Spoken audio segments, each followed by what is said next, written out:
இப்போ சில தகவல் வருது, அவங்க கேட்டதாகவும் தகவல் வருது. நயினார் நாகேந்திரன் பேசின பிறகு இது நடந்திருக்கு. அந்த அம்மா வந்து குறிப்பிட்ட அந்த நடிகைக்கே போன் போட்டு கேட்டதா சொல்றாங்க. அந்த நடிகை வந்து விஜய் கிட்ட சொல்லி, அதுக்கப்புறம் விஜய் வந்து மனைவி கிட்ட போன் போட்டு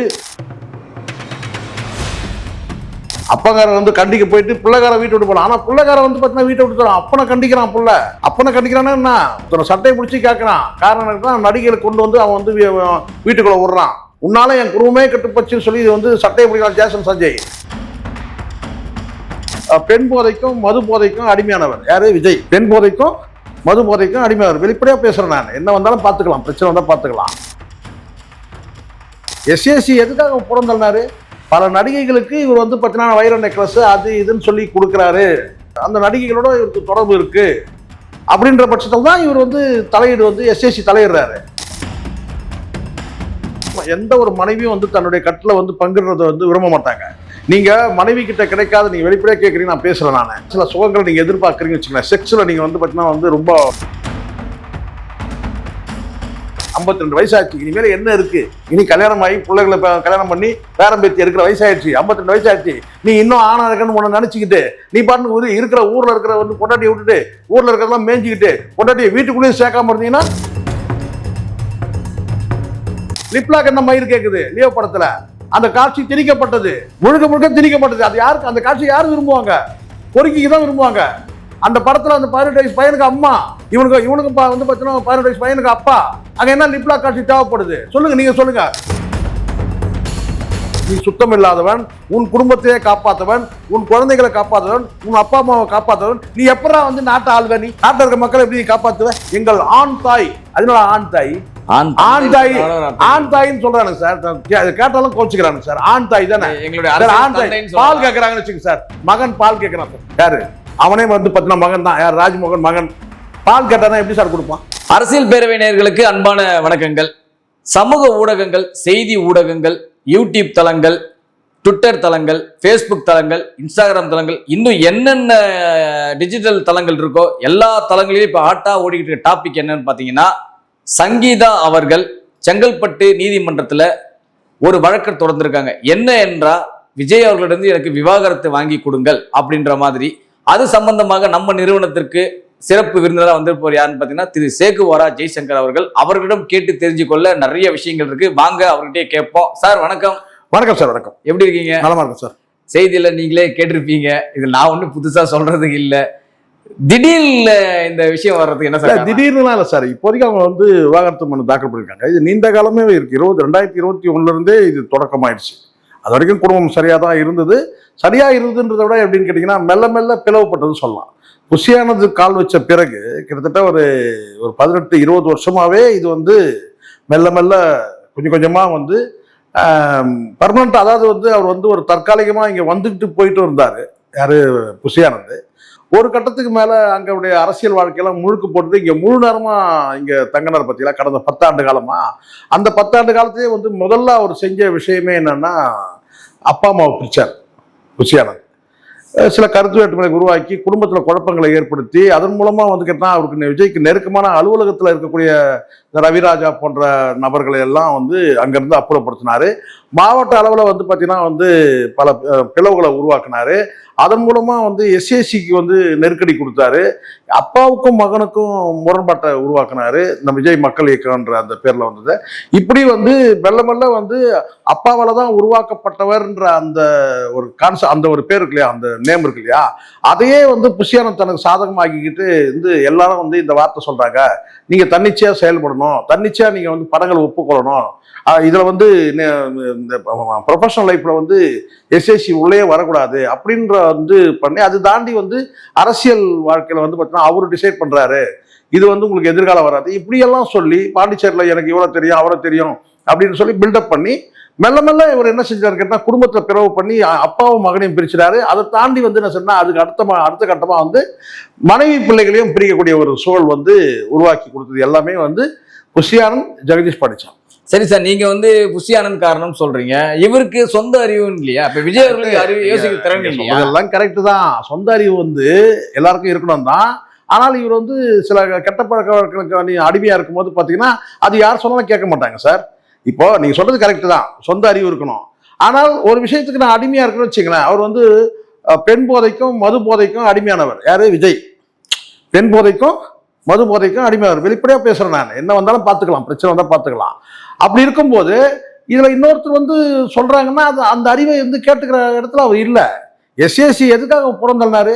பல நடிகைகளுக்கு இவர் வந்து பார்த்தீங்கன்னா வைர நெக்லஸ் அது இதுன்னு சொல்லி கொடுக்குறாரு அப்படின்ற அந்த அந்த நடிகைகளோட இவருக்கு தொடர்பு இருக்கு அப்படின்ற பட்சத்தில் தான் இவர் வந்து தலையீடு வந்து எஸ்ஏசி தலையிடுறாரு. அதை வந்து சில பேர் வந்து சினிமாவில் சொல்லுவாங்க, என்னன்னு கேட்டால் இதெல்லாம் கண்டு காணாமல் போக வேண்டியதானங்க, இவர் ஏங்க இதெல்லாம் நோண்டிட்டு இருக்கிறாரு. ஆனாலும் தன் மகன் தன் முன்னால் கெட்டு போகிறன்றதை எந்த தந்தையும் விரும்ப மாட்டாங்க. அந்த அடிப்படையில் வந்து அவர் வந்து அறிவுரை சொல்றாரு. ஆனால் அதை அந்த அறிவுரையை புறந்தள்ளி அப்பனையே வெறுத்து ஒதுக்கி புறந்தள்ளக்கூடிய இடத்துக்கு வந்து வந்துட்டாருன்னா அப்போ எந்த அளவுக்கு வந்து அவருக்குள்ள அந்த பழக்க வழக்கங்கள் எந்த அளவுக்கு வீரியமா இருக்குன்றது பாருங்க. அப்பாவை புறந்தள்ளுறாரு, அம்மாவை புறந்தள்ளுறாரு, மகனை புறந்தள்ளுறாரு, மனைவி புறந்தள்ளார், மகளை புறந்தள்ளார். மகள் மீது அபரிதமான பாசம் இருக்கிறதா சொல்லக்கூடிய வந்து விஜய் மகளையும் புறந்தள்ளுறாரு. இது மாதிரி ஒரு நடிகைகளை கொண்டு வந்து வீட்டுக்குள்ளேயே வந்து பார்த்தீங்கன்னா மனைவியை புறந்தள்ளிட்டு வீட்டுக்குள்ள சேர்க்க மாட்டேங்கிறாரு. மனைவி பிள்ளை யாரையுமே வீட்டுக்குள்ள சேர்க்க மாட்டேங்கிறாரு. அப்ப எப்படி? முதல் கட்டமா நீங்க அப்பா அம்மாவை சேர்க்கலன்றது வந்து பார்த்தீங்கன்னா பெரிய குற்றச்சாட்டு சார். அதுவே அதுல இருந்து வெளியே வரதுக்கு முன்னாடி மனைவி பிள்ளைகள் அவங்க வெளியே சொல்றதுக்கு தயங்குறாங்க. ஏன்னா மானம் மரியாதை பிள்ளைகளோட எதிர்காலம். இப்போ சில தகவல் வருது, அவங்க கேட்டதாகவும் தகவல் வருது. இந்த நயினார் நாகேந்திரன் பேசின பிறகு இது நடந்திருக்கு. சில பேர் கேட்கிறாங்கல்ல ஏன் திடீர்னு இப்ப ஆச்சுன்னு சொல்லிட்டு வாக்குவாதங்கள் நடந்திருக்கு. அந்த அம்மா வந்து கேட்டிருக்கிறாங்க. அந்த அம்மா வந்து குறிப்பிட்ட அந்த நடிகைக்கே போன் போட்டு கேட்டதா சொல்றாங்க. அந்த நடிகை வந்து விஜய் கிட்ட சொல்லி அதுக்கப்புறம் விஜய் வந்து மனைவி கிட்ட போன் போட்டு அழுத்தம்னா நான் மிரட்டுறதுதான் அழுத்தம்னு சொல்றாங்க. புரியுதுங்களா? நீங்களா வந்து அவங்கள மாதிரியே சொல்றீங்க. அந்த நடிகை நடிகைன்னு சொல்றது நல்லா புரியுது சார். அவங்க கிட்ட அவங்க ஒரு விஷயத்துக்காக வந்து ரகசியம் காக்கும் போது நம்ம அதை மெயின்டைன் பண்ணணும். இல்ல அவங்க வந்து 90% வந்து ஊருக்கே லவ் ஃபார் எவர் யார் சார் போட்டது? எதுக்கு போட்டாங்க? எப்படி போட முடியும்? பிறந்தநாள் வாழ்த்துக்கள் சொல்றது. பிறந்தநாள் வாழ்த்துக்கள் சொல்லலாம் சார். லவ் ஃபார் எவர்னா என்றென்றும் காதல்னா யாருக்கு சொல்லுவாங்க? அதான் நான் சொல்றேன். இன்னும் எத்தனை நடிகர்கள் இருக்காங்க சொல்லுங்க. மன்சூர் அலிகானுக்கு சொல்லுங்க. அவங்க மட்டும் எப்படி பாஞ்சிங்க? அந்த ஆள் வெள்ளேந்தி. விஜய் கூட அவங்க நிறைய படங்கள் நடிச்சிருக்காங்க, நல்ல ஃப்ரெண்டா இருக்காங்க சார். அப்பாவி மன்சூர் அலிகான் ஒரு அப்பாவி சார். பாஞ்சிங்களா இல்லையா அவன் மேல? புறாண்டி எடுத்தீங்கல்ல அவனை. என்ன சொல்லிட்டான்? தப்பா சொல்லிட்டான். பூ மாதிரி கொண்டு போய் பெட்ல போட்டிருந்தாலும் சொன்னான். அதுக்கு என்னெல்லாம் பண்ணீங்க? எவ்வளவு அசிங்கப்படுத்தினீங்க? கடைசியில மன்னிப்பு கேட்கிற வரைக்கும் கொண்டு போனீங்கல்ல. நான் கேட்கிறேன், தப்பு இல்லையா சார்? அப்போ மன்சூர் அலிகானுக்கு ஒரு பார்வை, விஜய்க்கு ஒரு பார்வையா? இன்னும் எத்தனை நடிகர் இருக்காங்க? எல்லாருக்கும் லவ் ஃபார் எவர் சொல்லுங்க. அஜித்துக்கு சொல்லுங்க பாப்போம். அஜித் சொல்லுங்க. அஜித்துக்கு சொன்னா அஜித் ரசிகர்களே திருப்பி என்ன பண்ண? அதுதான் நான் சொன்னேன். அன்னைக்கும் நான் தான் சார் கண்டிச்சு வந்து ஒரு செய்தி நான் போட்டேன். எப்படி வந்து இன்னொருத்தருடைய வந்து பார்த்தீங்கன்னா இன்னொரு பெண்ணோட புருஷன் சார் எப்படி நீ லவ், அப்போ அவங்களுக்கு எவ்வளவு காயப்படும் மனசு யோசிச்சு பாருங்க. பொசசிவ்னு ஒன்று இருக்கு ஆனந்த். பொதுவா வந்து நடிகர்கள் வந்து விவாகரத்து பண்றது வந்து நம்ம தமிழ் சினிமால காலங்காலமா பார்த்துட்டு தான் வரோம். ஆனா ஒரு நடிகர் வந்து அரசியல் தலைவரானதுக்கு பிறகு விவாகரத்து பண்ணியிருக்காங்களா அப்படின்னு ஒரு கேள்வி எழுதுல சார். கண்டிப்பா சார். இதுல வந்து பாத்தீங்கன்னா விஜய் எனக்கு பொறுத்த வரைக்கும் நான் சொல்றேன், அந்த அம்மாவை பொறுத்த வரைக்கும் சங்கீதாவை பொறுத்த வரைக்கும் ரொம்ப பொறுமையா தான் இருந்திருக்கிறாங்க. இது 2020 கிட்டத்தட்ட 4 வருடத்துக்கு மேல இந்த பிரச்சனை ஓடிட்டு இருக்குது. அவங்க நிதானமா இருக்கிறவங்களை வந்து பாத்தீங்கன்னா இவங்க வந்து மேல மேல சீண்டி இருக்கிறதா தான் நான் நினைக்கிறேன். ஏன்னா ஒரு வீட்டுக்குள்ள நீங்க அரசியல் கட்சி தலைவரா இருங்க சார். நீங்க காலையில எழுந்து நீங்க அரசியல் கட்சி அலுவலகத்துக்கு போயிடுங்க. நீங்க வந்து பாத்தீங்கன்னா வந்து குடும்பத்தை நிர்வாகம் பண்றதை அவங்க பார்த்துப்பாங்க. வீட்டு நிர்வாகம்னு ஒண்ணு இருக்குல்ல, அதை அவங்க பார்த்துப்பாங்க. ஆனால் நீங்க என்ன செய்றீங்கன்னா வீட்டுக்குள்ளேயே அவங்கள அனுமதிக்காம அவங்கள புறந்தள்ளி நீக்கிறது, பிள்ளைகளை வந்து வீட்டுக்குள்ள சேர்க்காம வந்து வீட்டை விட்டு துரத்துறது நல்ல தகப்பனுக்கு அழகா? சொல்லுங்க. வீட்டுல இருந்து இப்போ பிள்ளைக்காரன் இருக்கான், பிள்ளைக்காரன் வச்சுட்டு போய் பார்த்துருப்பீங்க. எது அப்பங்காரன் வந்து கண்டிக்க போயிட்டு பிள்ளைக்காரன் வீட்டை விட்டு போகலாம். ஆனா பிள்ளைக்காரன் வந்து பார்த்தீங்கன்னா வீட்டை விட்டு தரான். அப்பனை கண்டிக்கிறான். அப்பனை கண்டிக்கிறான்னா ஒருத்தனை சட்டையை பிடிச்சி கேட்கறான். காரணம் தான் நடிகைகளை கொண்டு வந்து அவன் வந்து வீட்டுக்குள்ள விடுறான். அப்போ அவனை சட்டையை பிடிக்கிறான். ஜெகதீஷ் பழனிசாமியே சட்டையை பிடிக்கிறான். உன்னால என் குடும்பமே கெட்டுப்பச்சுன்னு சொல்லி வந்து சட்டையை பிடிக்கிறான் ஜேசன் சஞ்சய். ஆனா நீ என்ன செய்யறன்னா ஒரு மகன் இந்த மாதிரி தப்பு செஞ்சா அவனை ஓங்கி கண்ணத்துல அரைக்கலாம். ஆனா நீ தப்பு பண்ணதுக்கு அவன் வந்து கேட்டான் என் குடும்பத்தையே கெடுத்துட்டேன்னு சொல்லி ஜேசன் சஞ்சய் வந்து ஜெகதீஷ் பழனிசாமி சட்டையை பிடிக்கும் போது மகனை அடிச்சு நீ வீட்டை விட்டு துரத்துற. இது எப்படி சரி? எப்படி சரி? இப்ப புரியுதுங்களா? அப்போ இந்த இடத்துல வந்து பாத்தீங்கன்னா அவங்க வந்து ஒரு தாயா எவ்வளவு காலம் தான் சார் வந்து பொறுத்திருக்க முடியும்? இத்தனைக்கும் வந்து அவங்க ஒரு எழுத்து வார்ப்பு, பிரபாகரனுடைய வளர்ப்பு, எவ்வளவு மான ரோஷம் இருக்கும், எவ்வளவு வீரம் இருக்கும். அவங்க நினைச்சா தொடப்பக்கட்டை கொண்டு வந்து பார்த்தீங்கன்னா விஷயாந்துக்கு ஒரு 4 சாத்து ஜெகதீஷ் பழனிசாமி 4 சாத்து, அந்த நடிகைக்கு ஒரு 4 சாத்து எல்லாம் பண்ண முடியும். ஆனாலும் வந்து 4 வருஷம் வந்து பார்த்தீங்கன்னா உளவியலா எவ்வளவு கஷ்டங்களை அனுபவிச்சிருப்பாங்க. தப்பு இல்லையா? இன்னொருத்தருடைய சொத்து சார். இன்னொரு பெண்ணோட புருஷன் வந்து இன்னொருத்தருடைய சொத்து இல்ல, அதை அபகரிக்க பார்க்க கூடாது இல்ல. அது எவ்வளவு கேவலமான ஒரு விஷயம். இன்னொரு அசிங்கமா இல்லையா? இன்னொரு பெண்ணோட வந்து புருஷனுக்கு போய் நீங்க லவ் ஃபார் எவர்னு ட்விட்டர் அனுப்ப அசிங்கமா இல்ல, வெக்கமா இல்ல?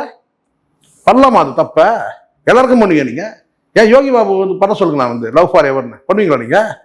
வேற எத்தனை நடிகர் இருக்கிறாங்க, பண்ணுங்களாம் பார்க்கலாம் லவ் ஃபார் எவர்னு. தப்பு இல்லையா சார்? அதெல்லாம் ரொம்ப வரம்பு மீறி போக கூடாதுல்ல சார்.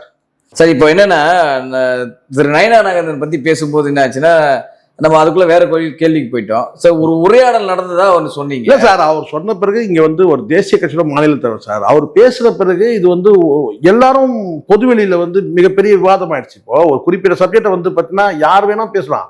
ஆனா குறிப்பிட்ட நபர்கள் வந்து ஒரு அதிகாரத்துல ஒரு பவர்ல இருக்கிறவங்க ஒரு முக்கியமான ஒரு விஐபி பேசும்போது அதுக்கு வேல்யூ அதிகம். புரியுதுங்களா? அப்போ வந்து இந்த இடத்துல தான் நீங்க புரிஞ்சுக்கணும். அங்க வந்து இது பெரிய பிரச்சனையான பிறகு எனக்கு வந்து அந்த சில பேர் விசாரிக்கும் போது பார்த்தீங்கன்னா அங்க வந்து வார்த்தை போர் வந்து முத்தி இருக்கு. பல பேர் கேட்கறாங்களே, ஏன் திடீர்னு இப்ப போய் கொடுக்குறாங்க, தேர்தலுக்கு பின்னாடி சதி இருக்கா கிதி இருக்கான்னு பேசுறாங்க இல்லையா? அது கிடையாது.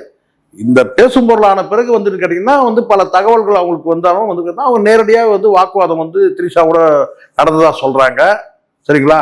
அதுக்கு வந்து பாத்தீங்கன்னா இவர் வந்து பதில் வந்து பாத்தீங்கன்னா இவர் வந்து கடுமையா சார்ந்ததா சொல்றாங்க சங்கீதா கிட்ட. அதனாலதான் அவங்க அந்த அழுத்தம்ன்ற ஒரு வார்த்தையை பயன்படுத்துறாங்க. புரியுதுங்களா? அப்போ ஒரு கட்டத்துக்கு மேல வந்து எல்லை தாண்டி போன பிறகு, ஏன்னா வந்து உங்களுக்கு தெரியல சார், இங்க பொண்டாட்டி நல்லா புரிஞ்சுங்க, பொண்டாட்டி அழுதா கூட பரவாயில்ல இங்க பலருக்கு. ஆனா வப்பாட்டி மட்டும் கண்ணை கசிக்கிட கூடாது. இது என்ன பொங்கிடுவானுங்க. ஆமா, பொங்கிடுவானுங்க.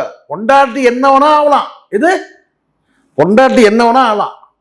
ஆனா வப்பாட்டிக்கு வந்து பாத்தீங்கன்னா சின்ன சதரம். அது கடந்த காலத்துல பார்த்துருக்கணும் சார். நீங்க ரத்த கடிதம் பார்த்தாலும் தெரிஞ்சிருமே. அப்படியே உடஞ்சிருவானுங்க. என்ன சொல்லுவோம், என்னமா ஆச்சு? இந்த வசந்த சேனையெல்லாம் சிலதெல்லாம் இந்த மனோகர படம் பார்த்தா தெரியும். அந்த மாதிரி வந்து அப்படியே மயிலாயிருவானுங்க. அப்படிதான் வந்து இங்க வாக்குவாதம் வந்து ஒரு கட்டத்துக்கு மேல வந்து பார்த்தீங்கன்னா வந்து விஜய்க்கும் வந்து இவங்களுக்கும் வார்த்தை போர் வெடிச்சிருக்கு. யாருக்கு? சங்கீதாவுக்கும். அப்பதான் அதனாலதான் அவங்க சொல்றாங்க, அழுத்தம் வந்து எனக்கு அழுத்தம் கொடுத்தா, வாக்கு கொடுத்தீங்க நீங்க மீறிட்டீங்க, அழுத்தம் கொடுத்தா நான் அந்த நடிகையோட பேரை வெளியிடுவேன். இன்னும் பல பிரச்சனைகள் இருக்கு, எல்லாம் பொது வெளிக்கு வந்துடும். அதனால எனக்கு தெரிஞ்ச வரைக்கும் யாராவது உறவினர்கள் வச்சுக்கிட்டு சுமூகமா பேசிட்டு இந்த அரசியல் கட்சி நடத்தாம நமக்கு அதுக்காக நமக்கு ஒன்றும் கிடையாது சார். அவன் நடத்திட்டோம். ஆனா இந்த தற்குறிகள் அத்தனையும் தோர்த்தே விடணும். இவனுக்கு எல்லாம் வந்து பார்த்தீங்கன்னா பொண்டாட்டி விட்டுட்டு வரலாம் ஒன்னா சேர்ந்தா சார். அவங்க எவ்வளவு கடுப்பா இருக்கும். எவனுமே பொண்டாட்டியோட கிடையாது சார். அதை வச்சுலாம் பொண்டாட்டி கிடையாது சார். இருக்கிறாங்க ஆனா இல்ல. புஷியாந்துக்கு இருக்கிறாங்க இல்ல. மரியமுக்கு புரியா இருக்கிறாங்க இல்ல. அந்த ஜெகதீஷ் பழனிசாமி இருக்கிறாங்க இல்ல. எல்லாமே இந்த பேரை மட்டும் இந்த கட்சிக்கு பேரை மாத்தி மனைவியால் கைவிடப்பட்ட ஒரு கழகம் பேரை வச்சாங்கன்னா சூப்பரா வந்து செட் ஆயிடும். மனைவியார் கைவிடப்பட்ட ஒரு கழகமா இல்ல மனைவியை கழட்டி விட்ட? இல்ல சார், எப்படி வேணா நீங்க மனைவியால் கைவிடப்பட்ட இப்ப இவங்க தான் ஜீவனம் இது விவாகரத்து வழக்கு போறாங்க. இவங்க இனிமேல் குடும்பம் நடத்த முடியாதுன்னு, ஏன்னா இவன் பொறுக்கியா இருக்கிறான்னு சொல்லிட்டு. அப்படிதான் மனைவியால் கைவிடப்பட்ட ஒரு கழகம் அப்படின்னு ஒரு கழகம் வந்து ஒரு கட்சி ஆரம்பிச்சிங்கன்னா நிறைய மெம்பர்ஸ் எல்லாம் வருவாங்க. பெரும்பாலும் பாத்தீங்கன்னா இந்த விவாகரத்துன்னு சொல்லும் போது என்னன்னு பாத்தீங்கன்னா, இப்போ தனுஷ் அவரது மனைவி சமீபத்துல விவாகரத்து பண்ணாங்க. தனுஷ் வந்து விவாகரத்து பண்ணல, இவங்க தான் வந்து விவாகரத்துக்கு அப்ளை பண்ணாங்க. அதே மாதிரி ஜெயம் ரவி அவர்களுடைய மனைவி அவங்க தான் விவாகரத்து அப்ளை பண்ணாங்க. இப்ப பாத்தீங்கன்னா விஜய் அவர்களது மனைவி இவங்க தான் அப்ளை பண்ணாங்க. நல்லா புரிஞ்சுங்க. இது ஏன் வந்து ஜென்ஸ் ஏன் பண்ண மாட்டாங்க? இல்ல சார், அப்படி கிடையாது சார். இங்க நல்லா புரிஞ்சுக்கணும். அங்க வந்து ஒவ்வாமை யாருக்கு சார் வரும்? ஒரு கட்டில எந்த ஒரு மனைவியும் வந்து தன்னுடைய கட்டில வந்து பங்குறத வந்து விரும்ப மாட்டாங்க. நீங்க மனைவி கிட்ட கிடைக்காத, நீங்க வெளிப்படையா கேட்கறீங்க, நான் பேசுறேன். நானு மனைவி கிட்ட கிடைக்காத சில சுகங்கள் நீங்க எதிர்பார்க்கறீங்க வச்சுக்கலாம். செக்ஸ்ல நீங்க வந்து பாத்தீங்கன்னா வந்து ரொம்ப வந்து ஆர்வமா இருக்கிறீங்க, இல்ல அடிக்டா இருக்கிறீங்க. அப்போ மனைவி கிட்ட இதெல்லாம் வந்து இந்த வகைராக்கள்லாம் வந்து நீங்க கேட்க முடியாத ஒரு சூழ்நிலை இருக்குதுன்னு சொன்னா, அப்ப நீங்க வந்து வெளியில போயிட்டு வந்து அந்த சுகத்தை வந்து ஒரு ஆண் தேடலாம். புரியுதா சொல்றது? அது இளைமுறை காய்முறையா போயிடணும். சரி சார், தப்பு. இருங்க சொல்லி முடிச்சிடறேன் சார். ஒரு பதில் சொல்ல விடுங்க. ஃபுல்லா சொன்னாதான் பார்வையாளர் ரீச் ஆகும். ஒரு கெட்ட பழக்கம்ன்றது வந்து பார்த்தீங்கன்னா இதுதான் கெட்ட பழக்கம். அதாவது மனைவி கிட்ட கிடைக்காத ஒரு சுகம் வந்து வெளியில ஒரு பெண் கிட்ட வந்து கிடைக்குது. விலை மாதுவோ இல்லை வேற யாரோ ஒரு பெண் கிட்ட கிடைக்குதுன்னா நீங்க போறீங்கன்னா அது வந்து அப்படியே அங்கே போயிட்டு டீ சாப்பிட்ற மாதிரி எப்படி ஹோட்டலில் வீட்டில் சாப்பாடு இல்லைன்னா வெளியில போய் ஹோட்டலில் சாப்பிட்றீங்க பார்த்தீங்களா, அந்த மாதிரி தான் அது கடந்து போயிடணும். அது தப்பு. ஆனாலும் இல்லை எனக்கு இது வேணும் அப்படின்னு கேட்கும்போது நீங்க போய் ஹோட்டல் அதோட முடிஞ்சிடும். ஆனால் நிரந்தரம் இது வீட்டு சாப்பாடு தான் நிரந்தரம். அப்போ நீங்க வந்து எதுக்காகவும் நீங்க இழக்கக்கூடாது. குடும்ப வாழ்க்கை என்பது அன்பு, காதல், காமம் இது எல்லாமே அடைந்தது தான் தாம்பத்திய உறவுன்றது. சரிங்களா? ஆனால் வெளியில நீங்க போய் கிடைக்கிறது வந்து பார்த்தீங்கன்னா அன்பு காதல் கிடைக்காது, காமம் மட்டும் கிடைக்கும். அப்போ நீங்க அந்த காமத்தை மட்டும் நீங்க அனுபவிச்சுட்டு நீங்க வந்து வழக்கமா நீங்க குடும்பத்துக்கு வந்துடணும். ஆனால் அது கூட சரியா அப்படின்னு கேட்டா தனி மனித ஒழுக்கப்படி பத்தினா சரி கிடையாது. அப்போ அதை நீங்க டைஜஸ்ட் பண்ணிக்கணும். வயசு என்ன ஆச்சு? 52 வயசாச்சு. இனிமேல என்ன இருக்கு? இனி கல்யாணம் ஆகி பிள்ளைகளை கல்யாணம் பண்ணி பேரம்பேத்தி இருக்கிற வயசாயிடுச்சு. 52 வயசாயிடுச்சு. நீ இன்னும் ஆணா இருக்கன்னு உன்னை நினைச்சுக்கிட்டு நீ பாட்டு இருக்கிற ஊர்ல இருக்கிற வந்து பொண்டாட்டியை விட்டுட்டு ஊர்ல இருக்கிறதெல்லாம் மேய்ஞ்சிக்கிட்டு பொண்டாட்டியை வீட்டுக்குள்ளேயும் சேர்க்காம இருந்தீங்கன்னா சகிப்புத்தன்மை என்பது ஒரு அளவு தான். சங்கீதா பொங்கி எழுந்துட்டாங்க. இதுதான் சத்தியமான உண்மை. சகிச்சுக்கிற வரைக்கும் சகிச்சாங்க. 2021 சகிச்சுட்டாங்க, 22 சகிச்சுட்டாங்க, 23 லிப்லாக் என்ன மயிர் கேக்குது லியோ படத்துல அந்த காட்சி திணிக்கப்பட்டது, முழுக்க முழுக்க திணிக்கப்பட்டது. அது யாருக்கு அந்த காட்சி யாரு விரும்புவாங்க? பொறுக்கிக்கு தான் விரும்புவாங்க. அந்த படத்துல அந்த 18 வயசு பையனுக்கு அம்மா, இவனுக்கும் வந்து பார்த்தீங்கன்னா 18 வயசு பையனுக்கு அப்பா. அங்க என்ன லிப்லாக் காட்சி தேவைப்படுது? சொல்லுங்க, நீங்க சொல்லுங்க. ஒரு இளம் காதலர்கள் லிப்லாக் காட்சி வைக்கலாம். அங்க வயசு என்ன? அந்த காட்சி எதுக்கு வைக்கணும்? திட்டமிட்டு கடுப்பேற்றுறதுக்கு தான். சரி சரி, யாரு கடுப்பேத்துன்னு சொல்ல வரீங்க நீங்க? சங்கீதாவை தான். சரி, அதை தாண்டி போட்டோம். நாய்க்குட்டி தூக்கி வச்சுக்கிறாங்க. எதுக்கு அந்த போஸ்ட் யார் விட்டது வெளியிட்டது அந்த போட்டோவை? திரிஷா தான் வெளியே. 50 வயசுல வந்து பார்த்தீங்கன்னா லவ் ஃபார் எவர் போறீங்க. இன்னொரு பெண்ணோட புருஷன்ல, இன்னொரு பொண்ணோட புருஷன்ல. இப்ப நீங்க சொல்றதெல்லாம் வச்சு பார்க்கும்போது என்னன்னா சங்கீதாவே வாலண்டியரா போய் விவாகரத்து வாங்கணும்னு விஜய் அப்படி கிடையாது சார். அவங்களால சேர்த்து வரதுக்கு முயற்சி பண்றாங்க. அது வாய்ப்பு எல்லாம் போகும்போது அப்ப என்ன செய்வாங்க? அடுத்து பொருளாதார நெருக்கடி. இவ விவாகரத்து வழக்கு போடும்போது பார்த்தீங்கன்னா ஜீவனம்சம் சேர்த்து கேட்பாங்க. அது இவங்க தானே சார் போடுறாங்க. யாரு போட்டாலும் கேட்கலாம் சார். யார் போட்டாலும் கேட்கலாம். என் குழந்தைகளை வளர்க்கணும், மெயின்டெனன்ஸ் கொடுங்கன்னு கேட்கலாம். நீங்க இந்த சொன்னீங்கல்ல இந்த ஜெயம் ரவி விஷயத்துல அவங்க மெயின்டெனன்ஸ் விவாகரத்து வழக்குன்றத ஜீவனம்சம் கேட்டிருக்காங்க. பிள்ளைகளை படிக்க வைக்கணும், இடைக்காலமா நிவாரணம் கொடுங்கன்னு கேட்டிருக்காங்க. பிள்ளைகளை வளர்க்கணும்ல. நீ பாட்டு மயிராச்சின்னு சொல்லிட்டு த்ரீஷா புரிஷான்னு சொல்லி சுத்தி இருப்ப.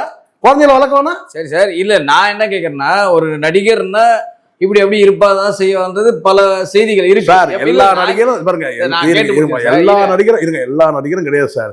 பொறுக்கிகள் தான். எந்த துறையில இருந்தாலும் நடிகர்கள் மட்டுமே தான் பொறுக்கிகள் இருக்காங்களா? வெளியில யாருமே இல்லையா? பொறுக்கிங்க எல்லா இடத்துலயும் தான் இருக்கிறான். ஆனா சினிமா உலகத்துல சொல்லுவாங்க நடிகர்னா இப்படிதானுங்க. இப்ப இவங்களுக்கு சமாதானம் கூட சொல்லியிருக்கலாம். யார் சோபாவோ அல்லது எஸ்எஸ்சியோ இல்லை அவங்கள சார்ந்தவங்களோ என்ன சினிமாவில் அப்படி இப்படி இருப்பாமா கொஞ்ச நாள், அதுக்கப்புறம் திருப்பி வந்துடுவான் அப்படின்னு சொல்லிட்டு. ஆனா முற்றிலுமா வந்து பாத்தீங்கன்னா வந்து ஒரு நடிகை பின்னாடியே போய் வந்து சீரழிவான்னு தெரியாது. இங்க வந்து பார்த்தீங்கன்னா ஏகபத்தினி விரதம் ஒன்றும் கிடையாது. ஆனா போட்ட அஜித் மேலேயே வந்து ஈராவை சேர்த்து வச்சு பேசினாங்களா இல்லையா? அந்த 3 குரங்குகளை பேசினாங்கல்ல, அஜித் ஒன்றும் ரொம்ப யோக்கியம் கிடையாது சொன்னாங்களா இல்லையா? இன்னைக்கு சினிமாவில் இன்னைக்கு அஜித் ஷாலினி 2 கப்புள்ஸே வந்து பார்த்தீங்கன்னா பெருமையா பேசக்கூடிய காலத்திலேயே அஜித் மீதுக்கு கடந்த காலத்துல வந்து ஹீரா வச்சு பேசினாங்களா இல்லையா? இந்த 3 குரங்கு பேசினாங்களா இல்லையா? இதே இந்த 3 குரங்குகள் வந்து த்ரீஷாவுக்கு வந்து வீடு வாங்கி கொடுத்தான்னு சொன்னது யாரு? அவங்க தான் பேசினாங்க. இந்த 3 குரங்கு தான் சொன்னானுங்க. புரியுதா சொல்றது? அப்போ இதெல்லாம் வந்து ஒரு கட்ட வரைக்கும் அவங்க பொறுத்துக்கிறாங்க சார். உடனே எனக்கு வந்து பாத்தீங்கன்னா நீங்க டைவர்ஸ் கொடுக்கல, இது வாழ்க்கை. 2 பிள்ளைகள் இருக்கிறாங்க, எதிர்காலம் இருக்குல்ல. ஜீவனம் சொன்னா பணம் தான் கிடைக்கும். அந்த பிள்ளைகள் நாளைக்கு நல்லது கெட்டது பண்றது யார் மாப்பிள்ள பாக்குறது? குழந்தைக்கு, பெண் குழந்தைக்கு யார் மாப்பிள்ள பாக்குறது? அவனுக்கு வந்து பாத்தீங்கன்னா எதிர்காலத்தை உருவாக்கணும். அப்பதானே இதெல்லாம் செய்யணும். சரி சார், இப்ப இவன் இன்னைக்கு ஊதாரியா இருக்கிறான். அதே மாதிரி எஸ்எஸ்சி இருந்தான்னு வச்சுங்க, என்ன இருக்கு இவன் கதை? பொறுக்கின்னு போயிருப்பான். உண்மையா இல்லையா? உண்மைதான் சார். இப்ப நான் என்ன கேட்கறேன்னா, நீ என்ன பண்ணாலும் விவாகரத்தை வாங்கினா கூட அந்த குழந்தைங்க அப்பா விஜய் தானே இருக்க போகுது. விஜய் அப்பான்னு இருந்து பெருசு கிடையாது. அப்பா வந்து பேரை எழுதி வச்சுன்னு நல்லது கெட்டது பண்ணது நல்லா குழந்தைங்களுக்கு யார் பண்றது? வழிகாட்டுதல் யாரு? அப்பம் தானே. நீ தூரமா இருப்ப, நீ வந்து பார்த்தீங்கன்னா டைவர்ஸ் பண்ணிட்டு நீ வந்து ஒரு நடிகை பின்னாடி போயிடுவ. தப்பு இல்லையா சார்? ஒரு காலகட்டம் வரைக்கும் அவங்க போறீங்க. நீங்க என்ன கேட்குறீங்க? இத்தனை வருஷம் ஆகிட்டாங்க, 4 வருஷம் அவங்க பொறுத்துக்கிட்டாங்க. ஸ்டேபை ஒரு ஸ்டேஜா பாக்குறாங்க. உச்சகட்டமா வந்து ஒரு தேசிய கட்சியோட மாநில தலைவர் பேசுறாரு, திரிஷா வீட்டை விட்டு வெளியே வாங்கன்னு சொல்றாரு. அது பெரிய அளவில் பேசப்படுது. எவ்வளவு அசிங்கம், எவ்வளவு அவமானம். அதெல்லாம் தாங்கிக்கிட்டு ஒரு கட்டத்துக்கு மேல அவங்க அவங்க என்ன சொல்றாங்க பாத்தீங்கல்ல? 2 முறை எனக்கு வாக்குறுதி கொடுத்தாரு, நான் விட்டுறேன்னு சொன்னாரு, ஆனா விடல. சரி, இதனால திரிஷாக்கு என்ன லாபம் நினைக்கிறீங்க? திரிஷா லாபம் நமக்கு அதுதான் சார் முக்கியம். சரி சார், நீங்க சொல்ற திரிஷாவே இருந்தா கூட இப்ப இதனால அவங்களுக்கு என்ன லாபம் சார்? என்ன லாபம்? ஒரு நடிகைக்கு வந்து பாத்தீங்கன்னா வந்து ஒரு மிகப்பெரிய கல்ட்டு, நாளைக்கு முதலமைச்சர்ன்றாங்க, கொள்கை பரப்பு செயலர் ஆகலாம், ஏன் முதலமைச்சர் ஆயிடலாம். ஜெயலலிதா எப்படி வந்தா? சார் ஜெயலலிதா எப்படி வந்தாங்க? அவங்க எல்லாம் வந்து சார் கட்சியில உழைச்சுதான் சார் உழைச்சாங்க சார். நாளைக்கு அப்படி ஒரு சார் ஜெயலலிதா ஆயிட முடியாது சார். நான் ஜெயலலிதா ஆயிடுவாங்கன்னு நான் சொல்லல. அப்படி அவங்களுக்கு ஒரு கற்பனை இருக்கு. நீங்க விஜய் வந்து முதலமைச்சர் ஆயிடுவார்னு சொல்லுவாங்க. அவங்களுக்கு ஒரு இருக்கு அந்த கற்பனை. என்ன மயிரா ஆவார் அவரு முதலமைச்சர், நீங்க வேற ஒண்ணு. நான் அப்படிதான் பேசுவேன். அப்படியா சார்? ஆமா, கொள்கைக்காக கட்சி நடத்தணும் தண்ணி குடிச்சிட்டு இருக்காங்க, தொண்டைக்கிழிய கத்திட்டு ஊர் ஊரா கத்திட்டு 8% 8.5 ஆச்சு, 9 ஆச்சு, 10 ஆச்சு சொல்லி எண்ணிட்டு இருக்காங்க. குறுக்க இந்த நடிகனுக்கு வந்துட்டு டிஸ்டர்ப் பண்றேன்னா பின்ன அவங்க எப்படி பேசணும், வேற எப்படி பேசணும்? பின்ன ஒழுக்கமா இருக்கிறாங்க சார். நான் வந்து பாருங்க, நல்லா புரிஞ்சுங்க, தெளிவா பேச. நீ நடிகை கேட்டு கட்சி தொடங்கணும், இங்க கொள்கைக்காக கட்சி தொடங்கின ஒரு கூட்டம் இருக்கு. தண்ணி குடிக்கிறாங்க தலைகளை, ஒவ்வொருத்தங்கிட்டே ஓட்டு வாங்குறதுக்குள்ள எவ்வளவு கஷ்டம் பாருங்க. எலெக்ஷன் வந்துருச்சு, ஒரு வேட்பாளரை வந்து பாத்தீங்கன்னா வந்து தலைகளை தண்ணி குடிக்கணும் ஓட்டு வாங்குறதுக்குள்ள. நீ பணத்தை வச்சுக்கிட்டு, சினிமான்ற முகத்தை வச்சுக்கிட்டு, ஒரு நடிகை பேச்சை கேட்டு, நடுராத்திரி 1 மணிக்கு நடிகை பேச்சை கேட்டுக்கிட்டு நீ கட்சி தொடங்குவீங்க? உண்மை இது. மக்களுக்கு சார், அவன் மக்களுக்கு ஏதாவது நன்மை செய்யணும் என்ன இருக்கா சார்? பொண்டாட்டி பிள்ளைங்களுக்கே செய்யல அவன், பாத்தீங்கல்ல சார். இப்போ நான் ஒரே பாருங்க, அப்பா அம்மாவுக்கு நல்லது செய்யல, பொண்டாட்டி பிள்ளைங்களுக்கு நல்லது செய்யல. நீ அப்புறம் எதுக்கு நீ சார் இதை சொன்னாதான் உங்களுக்கு வந்து சொல்றது ஏறுது. இல்ல இவ்வளவு கருவிலே அழிக்கப்பட வேண்டியவன், கருவிலே அழிக்கப்பட கருவின் குற்றம்.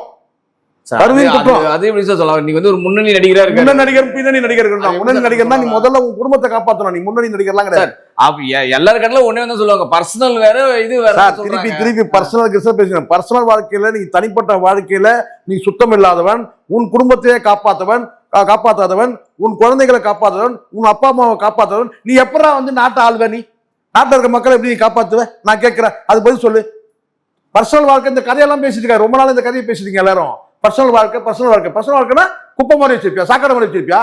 பர்சனல் வாழ்க்கைனா சொல்லுங்க பார்க்கலாம். எவ்வளவு பேர் விவாகரத்து வாங்கியிருக்காங்க சார். கமலஹாசன் சார், நான் திருப்பி நான் சொல்றது நல்லா பேசு. கமலஹாசன் நீங்க ஒப்பிடாதீங்க. நீங்க வந்து பார்த்தா இங்க வந்து நீங்க ஒரு வார்த்தை நீங்க எடுத்துங்க. கமலஹாசனுடைய வாழ்க்கை நீங்க ஆரம்ப காலத்துல நீங்க எடுங்க, முதல் மனைவிலிருந்து எடுங்க. அவர் வாழ்க்கையே இப்படிதான். அரசியல தோத்தது ஏன்னு கேட்குறீங்க நீங்க? ஏன் இன்னைக்கு வந்து ஒரு அரசியல் கட்சியை போய் சேர்ந்து ஒரு எம்பிக்காக போயிட்டாரு? ஏன் ஜெயிக்க முடியல அரசியல் கட்சியில? சொல்லுங்க. இதுதான் இப்ப நீங்க சொன்னீங்க பாருங்க, இதுதான். இது பேச மாட்டீங்க. கமலஹாசன் தோத்ததுக்கு எந்த காரணம்? குடும்ப வாழ்க்கை சரி கிடையாது. அதுதான் பிக் பாஸ்க்கு போயிட்ட, பாவாடை கட்டின்னு போய் நின்ன, அரசியல் வாழ்க்கை தோத்துட்ட. ஏதோ திமுக போனா உன்னை கௌரவப்படுத்தி எனக்கு கேட்டா ஒரு எம்பி பதவி கொடுத்துட்டாங்க, அவ்வளவுதான். அரசியல் வாழ்க்கை முடிஞ்சு போச்சு. கமலஹாசன் அரசியல் வாழ்க்கை முடிஞ்சிட்ட, ஒரு எம்பி, அவ்வளவுதான். அடுத்தது நீ வர பார்த்தீங்கன்னா நாட்டை ஆள்வன்னு சொல்ற. அப்போ இதே தான் நீங்க பாத்துக்கணும். இங்க குடும்ப வாழ்க்கை சுத்தமா இருந்த டி ராஜேந்திர ஒண்ணும் கிழிக்க முடியல. புரியா சொல்றது? அது காரணம் வாய். சரி சார், இப்ப நீங்க சொல்றீங்க பாக்கியராஜ் சினிமா பிரபலங்கள் எல்லாம் பல பேர் வந்து கட்சி ஆரம்பிச்சிருக்காங்க, பல பேர் விவாகரத்து நடந்திருக்கு. இப்ப பாத்தீங்கன்னா டி இமான் விவாகரத்து இருந்தது, அது பெரிய இஷ்யூ ஆச்சு. சரி, ஜிவி பிரகாஷ் குமார் இதாச்சு. ஏன் இவ்வளவு பேர்? ஏஆர் ரகுமானே வந்து விவாகரத்து ஆச்சு. கேக்குறதுக்கு யாரும் வந்து இதை வந்து யாரும் பெருசா பேசல. தனுஷ் வாங்கினாரு, ஜெயம் ரவி வாங்கினாரு, இன்னும் பல நடிகளை வாங்கியிருக்காங்க. சரி, யாரும் பெருசா பேசல. ஏன் விஜய் எதுக்கு நீங்க பெருசா பேசுறீங்க? அதைத்தான் நான் இங்க வந்து அவர் வந்து நடிகர், ஒரு அரசியல் தலைவர் இல்ல சார். நீங்க சார் அரசியல் கட்சிக்கு வரலன்னா இது பெருசா பேசப்படாது சார். அரசியல் கட்சிக்கு வரலாம் பெருசா பேசப்படாது. நீ எங்க நாட்டா எங்களை ஆளணும்னு நினைக்கிறேன்னு நீ. அப்ப எந்த அரசியல் கட்சி தலைவர்களும் வந்து இது மாதிரி விவாகரத்து வாங்கினது இல்லையா? நான் திருப்பி நான் உங்களுக்கு சொல்றேன் பாருங்க. யார் செய்தாலும் இப்ப நீங்க சொல்லலாம். உதாரணத்துக்கு ஆந்திரால வந்து துணை முதல்வர் வாங்கினாரு, ஒரு உதாரணம் நீங்க தனித்தனியா காட்டிட்டு போலாம். நான் சொல்றது அது கிடையாது. ஒரு பொது வாழ்க்கைக்கு நீங்க வரீங்கன்னா எவ்வளவு காலத்துக்கு நீங்க இப்படியே சொல்லுவீங்க? அவரு தனிப்பட்ட வாழ்க்கை எவ்வளவு காலத்துக்கு சொல்லுவீங்க? கண்ணுக்கு முன்னாடி பாருங்க. கண்ணுக்கு முன்னாடி உங்களுக்கு தெரியுமா? உங்களுக்கு ஒரு விஷயம் இருக்கீங்க. ஆந்திராவில் வந்து துணை முதலமைச்சர் வந்து பார்த்தீங்கன்னா 3வது மனைவி தான் இப்போ இருக்குங்க. முதல் 2 மனைவி வந்து விவாகரத்து பண்ணாங்க. இந்த இடத்துல நீங்கள் ஒரு விஷயத்தை கவனிக்கணும். இன்னைக்கு அவங்க அம்மா அப்பாவுக்கு வந்து அவங்க அம்மா இருக்கிறாங்க இன்னைக்கும். சரிங்களா? இன்னைக்கும் வந்து அவர் வழங்கக்கூடிய இடத்துல இருக்கிறாங்க. அதனால வந்து பார்த்தீங்கன்னா அவங்களுடைய குடும்ப வாழ்க்கைலாம் வேற. நீங்கள் வந்து நீங்கள் அரசியலுக்கு வரீங்கன்னு சொன்னால் நீங்கள் வந்து சுத்தமாக இருக்கும். நீங்கள் நடிகை பின்னாடி சுத்தக்கூடாது. அப்போ நீங்க என்ன செய்யணும்? இந்த இடத்துல நீங்க ரொம்ப நேர்மையான தானே செய்யணும். எனக்கு மனைவிக்கும் பொறுத்த வந்து சரியா வரல, சரிப்பட்டு வரலங்கன்னு சொல்லிட்டு நீங்க என்ன செய்யணும்? ஒரே டைவர்ஸ் பண்ணிடுங்க. நீங்க பண்ணிருக்கணும். இப்ப அவங்க தான் போறாங்க. நல்லா புரிஞ்சுக்கிறீங்க. சார் நீங்க என்ன செய்யணும், பிள்ளைகளுக்கு பாருங்க, பிள்ளைகளை நடுரோட்டில் விட்டீங்க, அம்மாவை நடுரோட்டில் விட்டீங்க, அம்மா அப்பாவை வந்து பார்த்தீங்கன்னா வந்து நடுரோட்டம்னா வீடு வாசல் இருந்தாலும் நீங்க வந்து அவங்களை கண்டுக்கல, பராமரிக்கல. இன்னைக்கு ஒரு தலைவலி ஜுரம்னா கூட பார்த்தீங்கன்னா அவங்க தான் போய் பார்த்துக்கணும் அவங்கள, அந்த நிலைமையிலே வச்சிருக்கீங்க. பொண்டாட்டி பிள்ளைகளை காப்பாற்றல. இப்போ வந்து உச்சபட்சமா அவங்க வந்துட்டாங்க. இப்போ எனக்கு நீங்க வந்து பார்த்தீங்கன்னா டைவர்ஸ் போடுறான்னு சொல்லி அந்த அளவுக்கு வந்துட்டாங்க. அப்போ அந்த அளவுக்கு நீங்க ஏன் நடந்துக்கிறீங்க? நீங்க தானே சொல்றீங்க பெண்களை பாதுகாக்கணும். சரி சார், இப்ப நான் என்ன கேட்கறேன்னா, அவங்க வந்து ஒரு வார்த்தை மென்ஷன் பண்ணிருக்காங்க, என்னன்னா என் கணவரிடம் இருந்து ஏதேனும் அழுத்தம் வந்தால் நான் அந்த நடிகையின் பெயரை வெளியிடுவேன் அப்படின்னு. சார் நடிகை ஊருக்கே தெரியும் சார். நடிகை என்ன அழுத்தம் கொடுப்பாரு? அரசியல் கட்சி இல்ல சார், யாருக்கிட்டயா சொல்லி பேசலாம், விட்ரா பண்ணு, மனு தாக்கல் பண்ண விட்ரா பண்ணு அப்படின்னு சொல்லி வந்து ஏதாவது ப்ரெஷர் பண்ணலாம், மிரட்டலாம். இவன் எப்படி நடந்துக்கிறான்னு சார், ஒரு மனுஷன் நல்லா புரிஞ்சுங்க. ஸ்கிரீன்ல ஒரு மாதிரி இருக்கிறான், வீட்டுல வேற மாதிரி இருக்கிறான். ஸ்கிரீன்ல ரொம்ப நல்லவனா நடந்துக்கிறான், ஆனா வந்து பாத்தீங்கன்னா வந்து ஸ்கிரீனுக்கு பின்னாடி வந்து பாத்தீங்கன்னா வேற மாதிரி இருக்கிறான், ரஃபா இருக்கிறான், அடிக்கிறான், பிடிக்கிறான், திட்டுறான், எல்லாம் பண்றான். அப்ப அவங்க என்ன சொல்றாங்க, எனக்கு அழுத்தம் கொடுத்தீங்கன்னா, அழுத்தனா என்ன, என்ன மிரட்டினா இல்ல ஏதாவது பண்ணாக்கா நான் வந்து நடிகையோட பேரை வெளியிட்டுவேன் அப்படின்னு சொன்னாங்கன்னா என்ன அர்த்தம்? பொத்திக்கிட்டு இருன்னு அர்த்தம். அதுதான் அவங்க சொல்றாங்க, நீ மூடிட்டு இரு, என்னை வந்து ஏதாவது நீ டார்ச்சர் ஏன்னா இவன் யார் மூலமா பேசுவான், என்ன அழுத்தம் கொடுப்பான்னு தெரியாது. அப்ப எனக்கு ப்ரெஷர் கொடுக்கக்கூடாது அப்படின்னு சொல்றாங்க. எனக்கு அழுத்தம் கொடுத்தா நடிகை பேர் தான் ஊருக்கே தெரியும், அவங்க இனிமேல் என்ன பேர் வெளியிடுறது, அதான் எல்லாம் வந்து அவங்களே வந்து மென்ஷன் பண்ணிருக்காங்க, என் கணவர் புகைப்படத்தில் சேர்ந்து வெளியிடுவது. ஆமா சார், யாரு எனக்கு மிகுந்த, எனக்கும் என் குழந்தைகளுக்கும் மிகுந்த மனசாட்சியோட பேசணும் சார். இல்ல அவங்க வெளிப்படையாவே சொல்லிட்டாங்க, அது யார் வெளியிட்டாங்கன்றது தெரியல. அதுதான் சார், நீங்க வந்து சார் 50வது பிறந்த நாள் இப்போ லவ் ஃபார் எவர் ட்விட்டர் வெளியிடுறாங்க. உடனே ஜானு இல்ல அவங்க அவ்வளவு சொன்னவங்க பேரே சொல்லிட்டு இருக்காங்க, பேரை சொல்லுவாங்க சார். இப்ப எப்படி இருந்தாலும் வெளியே வரதானே போகுது. அவங்களுக்கு அதை சொல்றதுல அவங்களுக்கு என்ன சார் தயக்கெல்லாம் கிடையாது சார், தயக்கெல்லாம் ஒன்றும் கிடையாது. அடுத்தது எப்படி இருந்தாலும் வந்து பார்த்தா கோர்ட்ல அஃபிடேவிட் ஃபைல் பண்ணும்போது பேரை மென்ஷன் பண்ணி தானே ஆகணும். ஒரு நடிகையோட வந்து பார்த்தீங்கன்னா லிவிங் இதுல இருக்காரு, இந்த திருமணத்தை கடந்த உறவுல இருக்கிறாருன்னு சொல்றாங்க இல்லையா, அதுல வந்துடும், அஃபிடேவிட்ல பேர் வந்துடும். எப்படி இருந்தாலும் அவங்களுக்கு சார் அவங்க பேர் சொல்ல இப்போ புகைப்படத்தோட வெளியிட்டவங்க யாருக்கு தெரியும் சார், எல்லாருக்கும் தெரியும் யார் வெளியிட்டாங்க, எல்லாருக்கும் தெரியும். பேரை சொல்லாம நான் கேட்கறேன் வந்து பாத்தீங்கன்னா உதாரணம் சொன்னேன், ஒரு நடிகையோட போயிட்டு இருக்க 4 நடிகை இருந்துன்னு வச்சுங்க. இல்ல அவங்க நடிகை தான் சார் சொல்லலையா? இல்ல சார் நடிகை தான் சொல்றாங்க, எந்த நடிகை வேணாலும் சூஸ் பண்ணிக்கலாம். போ ஏன்னா ஒருத்தர் கூட மட்டும் கிடையாது, ரூட்னு ஒரு அமைப்பு வச்சிருக்காங்க. கிட்டத்தட்ட ஒரு 25 நடிகைக்கு மேல முன்னணி நடிகையா அதுல மெம்பரா இருக்கிறாங்க நான் கேள்விப்பட்ட வரைக்கும். ரூட்ன்ற அமைப்பு தெரியுமா? தெரியும். அப்போ அது யாரு? ஜெகதீஷ் சார் நான் நிர்வாகம் பண்றான். ஜெகதீஷ் யாரு? இவனுக்கு சொம்பு எடுப்பு மாமா, இவனுக்கு மாமா சார். டிஜிட்டல் சொல்லுங்க, இவனுக்கு மாமா. இவனுக்கு யாருக்கு? பர்சனலாம் கிடையாது, மாமான்றது கெட்ட வார்த்தை. அவனே அங்கிள் சொல்லி அவன் சார் மாமா தான். ஜெகதீஷ் வந்து அவனுக்கு மாமா வேலை பார்த்துட்டு இருக்கிறான். தான் உண்மை. ரூட்ன்ற அமைப்பு எதுக்கு அது நான் கேட்கிறேன். நடிகர்களை சேர்ப்பீங்களா நீங்க? அதுல நடிகர்களை சேர்ப்பீங்களா? இல்ல ஒரு நடிகரை எனக்கு தெரிஞ்சு கிடையாது. அப்போ நடிகைகளுக்காக தொடங்குனா அப்ப என்ன அர்த்தம்? இவனு கைவசம் வச்சுக்கிட்டு வியாபாரம் பண்ணின்னு இருக்கானுங்க. தப்பு சார் அதெல்லாம். அதனால அவங்களுக்கு வந்து பார்த்தீங்கன்னா ஒரு நடிகை நீங்க ஒரு நாளைக்கு இப்போ நான் தெளிவாக கேட்கிறேன், ஒரு குறிப்பிட்ட ஒரு நடிகை வந்து நீங்க சொன்ன மாதிரி போட்டோலாம் வெளியிட்டு இருக்காங்க. இன்னும் எத்தனை பேர் இருக்குன்னா ஜெகதீஷ் போட்டோ காட்டுமா உங்களுக்கு?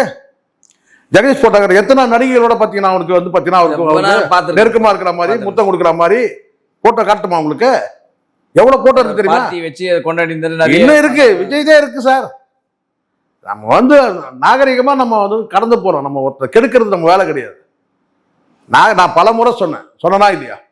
இதே ஜான் கிட்ட சொன்னேன், இந்த லவ் ஃபார் எவர்னு ட்விட்டர் போடும்போது நான் ஜான் கிட்ட ஃபோன் பண்ணி சொன்னேன், இது தப்பு இல்லையாங்க, இது ஏற்கனவே குடும்பத்தில் ஏகப்பட்ட பிரச்சனை இருக்கு, இந்த நேரத்தில் லவ் ஃபார் எவர்னு ட்விட்டர் போறாங்கன்னு சொன்னேன். இல்லை சார் நான் அது பேசல சார், அதை பேசிட்டு அது வந்து அவர் டெலிட் பண்ண ஏங்க டெலிட் பண்ண ஊருக்கு பத்தி எரிஞ்சு போச்சு. அப்புறம் டெலிட் பண்ணி என்ன ஆக போகுது?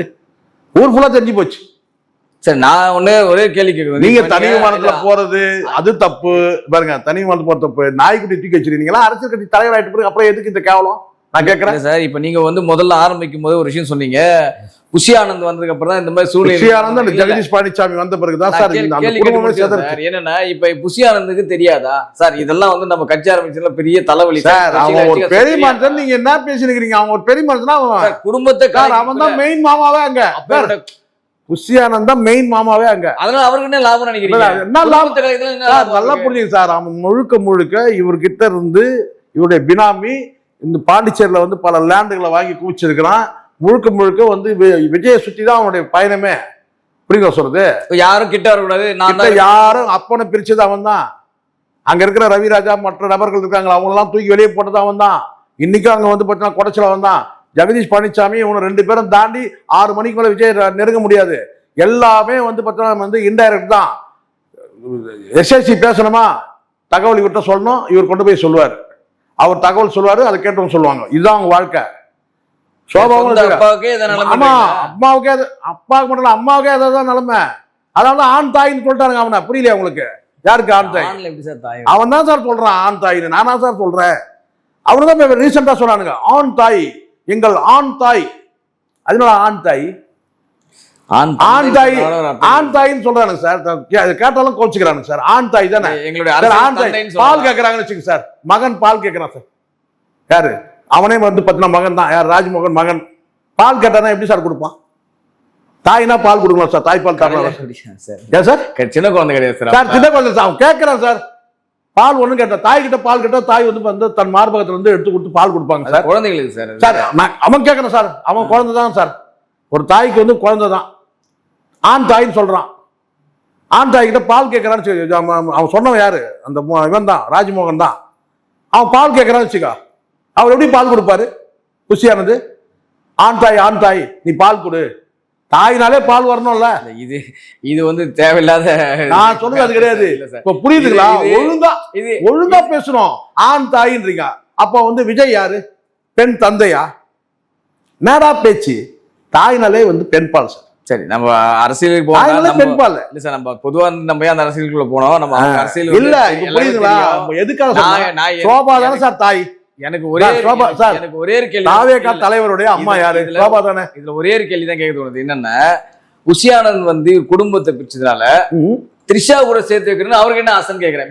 குடும்பத்தை பிரிச்ச ரைட்டு, இதனால வந்து அவருக்கு ஒரு ஆயுதம் சார். சார் ஒருத்தர் அடிமையாக்கணும் சார். ஒருத்தர் அடிமையாக்கி வச்சிருக்கானுங்க சார். நீங்க நான் கேட்கிற நல்ல நண்பர் அந்தாக்கா, நீங்க தப்பு பண்ணா நீங்க என்ன சொல்லணும்? சார் இதெல்லாம் நீங்க பண்றதெல்லாம் தப்பு சார். இப்ப நான் எதுக்கு இத்தனை முறை பேசினேன்? இப்ப நான் உங்கள்கிட்ட கேட்கிறேன், எத்தனை முறை வந்து நான் விஜய்க்கு வந்து இதை அட்வைஸா நான் எத்தனை காணொலியில நான் மட்டும் தான் பேசிருக்கேன். அதனாலதான் இத்தனை போன் எனக்கு வருது. நான் அதை வேற பேசியிருக்கேன்.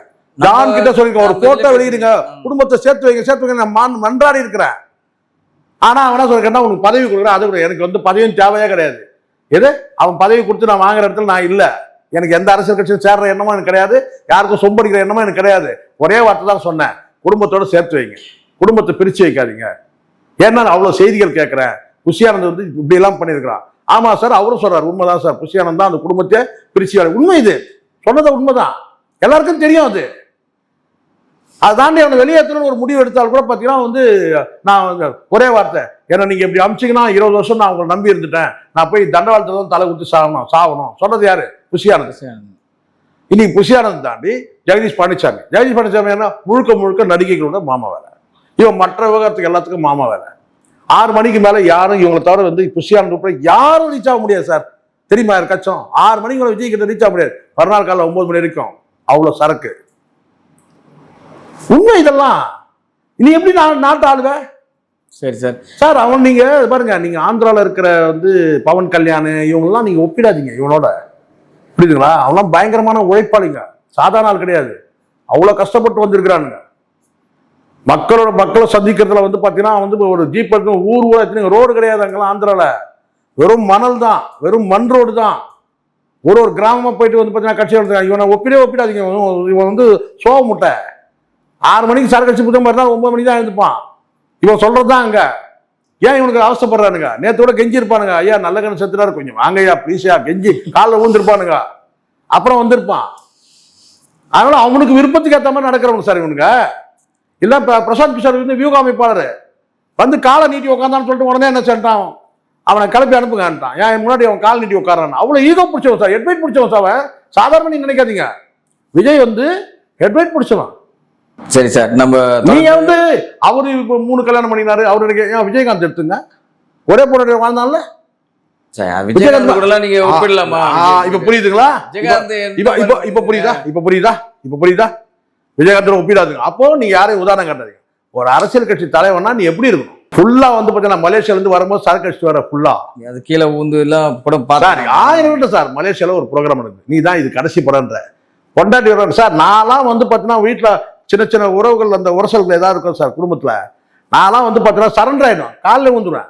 அது எல்லாரும் எனக்கு இருக்கிறது பொண்டாட்டி காலில் வந்துருவேன். நான் என் மேல தப்பு இருந்ததுன்னா நான் பொண்டாட்டி காலில் வந்துருவேன்.